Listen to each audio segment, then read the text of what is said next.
हाय दोस्तों, कैसे हो आप सभी? ऑफ कोर्स अच्छे ही होंगे। तो गाइस, आज हम देखेंगे द बैटमैन मूवी जो अभी रिलीज हुई है।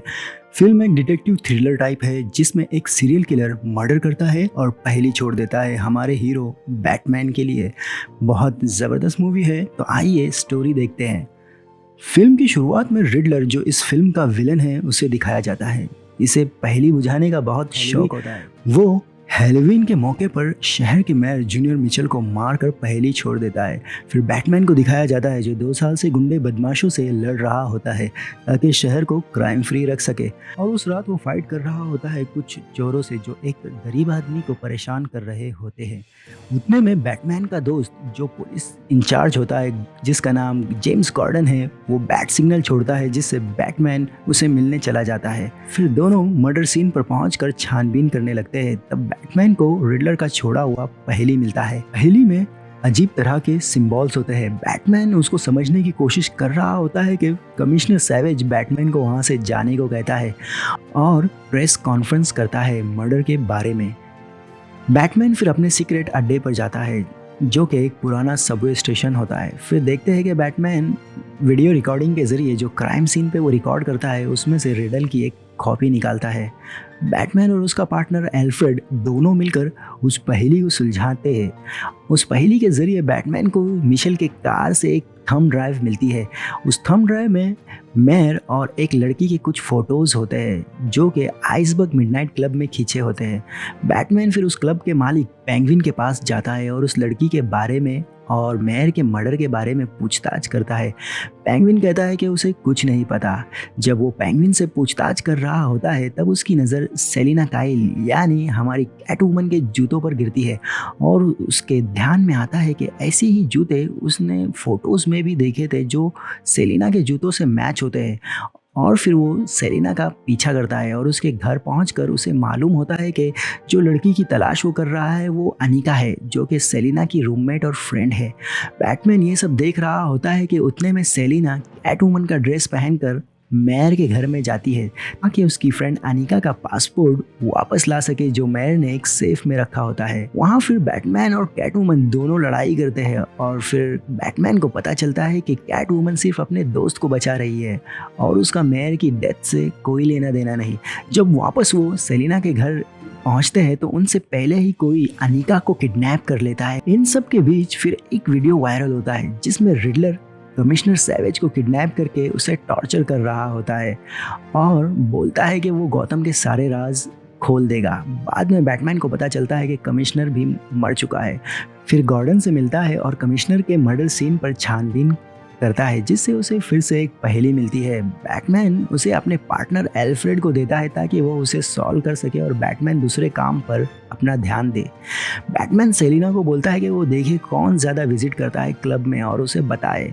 सेलिना को पता चलता है कि कमिश्नर सैवेज फाल्कन जो कि एक स्पाई है और अब वो बहुत बड़ा क्राइम बॉस बन चुका होता है उसके साथ काम कर रहा होता है, इसीलिए रिडलर उसे मार देता है। बाद में रिडलर कॉल्सन जो डिस्ट्रिक्ट अटॉर्नी होता है उससे किडनैप कर लेता है। फिर दूसरे दिन जब मेयर मिशेल का फनरेल होता है उसमें बैटमैन जाता है ताकि रिडलर के बारे में कोई और सुराग मिल सके। इतने में कार सब तोड़ते हुए अंदर आ जाती है और उसमें कॉल्सन बाहर आता है जिस पर रिडलर ने लिखा होता है टू द बैटमैन। और फिर सबको मालूम पड़ता है कि कॉल्सन के गर्दन पर एक बॉम्ब लगा हुआ है। गॉर्डन सबको वहां से जाने के लिए कहता है। फिर हीरो बैट सूट में वहां आ जाता है और कॉल पे रिडलर से बात करता है जो कॉल्सन के हाथ पे रिडलर ने चिपकाया होता है। रिडलर कॉल्सन को 3 पहेली देता है और कहता है 90 सेकंड में उसको तीनों के जवाब चाहिए, नहीं तो वो बॉम्ब एक्टिवेट कर देगा। बैटमैन की मदद से बेचारा 2 पहेलियों के जवाब तो दे देता है पर तीसरे पहेली का जवाब बैटमैन नहीं बताता क्योंकि उसका जवाब एक टिपर का नाम होता है जिसके टिप की वजह से पुलिस बहुत साल पहले एक बहुत बड़ा स्कैंडल पकड़ती है। टाइम खत्म हो जाता है और रिडलर बॉम्ब डेटोनेट कर देता है और बैटमैन उस बम धमाके में बेहोश हो जाता है। जब उसको होश आता है तब उसे बहुत सारे पुलिस वाले घेर लेते हैं कि उसने तीसरे सवाल का जवाब क्यों नहीं दिया। उसके पुलिस दोस्त की मदद से वो वहाँ से भाग जाता है। दूसरी पहेली जो कमिश्नर के मौत के बाद मिली होती है, बैटमैन उसे सॉल्व कर देता है। उसे पता चलता है कि पेंगुइन रिडलर का खबरी हो सकता है। बैटमैन और गॉर्डन पेंगुइन को पकड़ने के लिए पहुंचते हैं और देखते हैं कि पेंगुइन एक ड्रग डील कर रहा होता है। पेंगुइन समझ जाता है कि बैटमैन अब इस बार उसे पकड़ने आया है और वो भागने की कोशिश करता है, पर बैटमैन की कार के सामने तो अच्छे अच्छों की कार पानी मांगती है। फिर वो पेंगुइन की कार को क्रैश कर देता है और उसे पकड़ लेता है। गॉर्डन और बैटमैन पेंगुइन से पूछताछ करते हैं और उन्हें पता चलता है कि पेंगुइन का भी रिडलर से कोई लेना देना नहीं। बैटमैन को फिर रिडलर की एक ऑनलाइन चैट मिलती है जो डार्क वेब पर होती है। उस चैट के जरिए बैटमैन और गॉर्डन एक पुराने ऑर्फनेज में जाते हैं जो बहुत साल पहले हीरो के मॉम डैड चला रहे होते हैं। बैटमैन और गॉर्डन को वहाँ पता चलता है रिडलर उसी ऑर्फनेज में पला बड़ा होता है। बैटमैन को समझ में आता है कि उसका अगला शिकार ब्रूस वेन यानी वो खुद होगा, तो वो एल्फ्रेड को होशियार करने के लिए फ़ोन करता है। बैटमैन की फ़ोन करने से पहले ही ब्रूस के लिए आया हुआ लेटर एल्फ्रेड ओपन कर देता है जिसमें एक तरह का बॉम्ब होता है और एल्फ्रेड मरते मरते बच जाता है। तब सेलिना बैटमैन को फ़ोन करके मिलने के लिए बुलाती है और कहती है कि उसे बहुत ज़रूरी बात करनी है।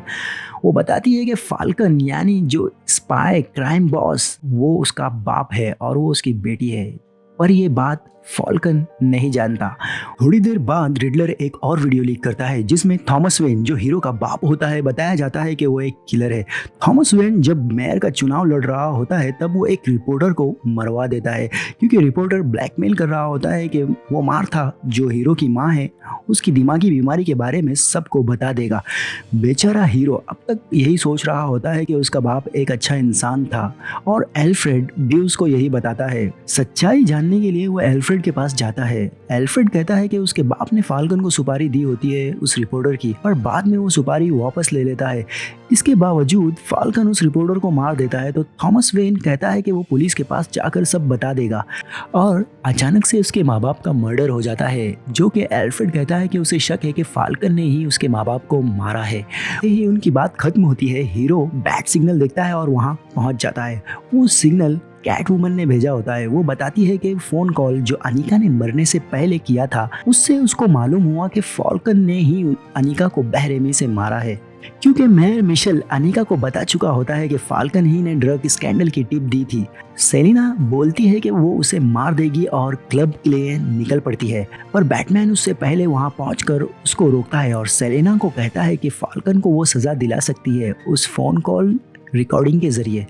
जब वहां से वो जा रहे होते हैं रिडलर फाल्कन को नज़दीक की बिल्डिंग से स्नाइपर से मार देता है और फिर बैटमैन और पुलिस उसका पीछा करके रिडलर को आखिरकार पकड़ लेते हैं। बाद में पता चलता है कि रिडलर एक फॉरेंसिक अकाउंटेंट था। उसके हाथ एक चैरिटी किए हुए अरबों खरबों रुपयों की ट्रांजैक्शन रिसिप्ट लगती है। वो पैसे थॉमस वेन मरने से पहले गरीबों में बांटने वाला होता है, पर उसके मरने के बाद फाल्कन के हाथ वो पैसे लग जाते हैं और वो सब क्राइम और शहर को अपने हिसाब से चलाने में इस्तेमाल करता है और रिडलर इसका जिम्मेदार हीरो के बाप थॉमस वेन को मानता है, इसीलिए हीरो को टारगेट करता है। वही पुलिस और बैटमैन रिडलर के घर की तलाशी लेने लगती है और फिर बैटमैन को रिडलर का थर्ड लेटर मिलता है जिसमें लिखा होता है see you in hell. Batman Arkham jail जाकर रिडलर से मिलता है। रिडलर उसे बताता है कि वो बैटमैन से इंस्पायर हुआ है, वो भी गौतम शहर से क्राइम और बुरे लोगों को खत्म करना चाहता है। बैटमैन रिडलर से पूछताछ कर रहा होता है कि पुलिस को फिर से डार्क वेब पे रिडलर और उसके फॉलोअर्स का चैट मिलता है जिसमें वो उनसे कह रहा होता है कि न्यू मेयर बेलारेल की आने की खुशी में जो ऑर्केस्ट्रा शहर में होने वाला है उस पर अटैक करके न्यू मेयर बेलारेल को खत्म कर दे। बैटमैन रिडलर को बोलता है कि उसका ये तरीका गलत है। गुस्से में रिडलर उसको बताता है कि उसका अभी भी आखिरी पत्ता बाकी है। बैटमैन फिर से रिडलर के अपार्टमेंट जाकर उसका आखिरी प्लान ढूंढने लगता है। उसे आखिर में सबूत मिल जाता है जो कि एक मैप होता है कार बॉम्ब्स के लोकेशंस का, जो रिडलर ने पहले से शहर में प्लांट कर दिए होते हैं। बाद में वो सारे बॉम्ब्स एक्टिवेट हो जाते हैं और बहुत बड़े धमाके होते हैं। जिसकी वजह से शहर में समुद्र का पानी भरने लगता है। उससे बचने के लिए सब लोग मेयर बेलारियल जहां अपना सेलिब्रेशन बना रही होती है वहां चले जाते हैं। वहीं रिडलर के फॉलोअर्स बेलारियल पर अपना अटैक शुरू कर देते हैं। बैटमैन, कैटवुमन और पुलिस उन गुंडों से फाइट करते हैं और मेयर को बचा लेते हैं। रिडलर के एक फॉलोअर से बैटमैन को समझ में आता है कि लोग रिडलर के तरीके को सही समझ रहे हैं। बाद में सब लोग बाढ़ से बचने के लिए एकजुट हो जाते हैं। एंड में बैटमैन को समझ में आता है कि शहर को ऐसे आदमी की जरूरत है जो क्राइम से भी लड़े और जिससे लोगों को जीने का हौसला मिले। बैटमैन सोचता है कि वो उसके तरीके चेंज करेगा और मदद करेगा शहर के लोगों को हौसला देने में। लास्ट में बैटमैन और कैटवुमन एक लास्ट बार मिलते हैं। कैटवुमन कहती है कि वो गौतम छोड़कर जा रही है और बैटमैन भी उसके साथ चले, पर वो मना कर देता है और कहता है कि वो यहीं रहेगा और क्राइम से लड़ेगा। फिर दोनों अपने अपने रास्ते निकल जाते हैं। थैंक्स दोस्तों, अगर आपको वीडियो अच्छी लगी हो तो प्लीज लाइक, शेयर, सब्सक्राइब जरूर करना। मिलते हैं अगली मूवी के अपडेट के साथ।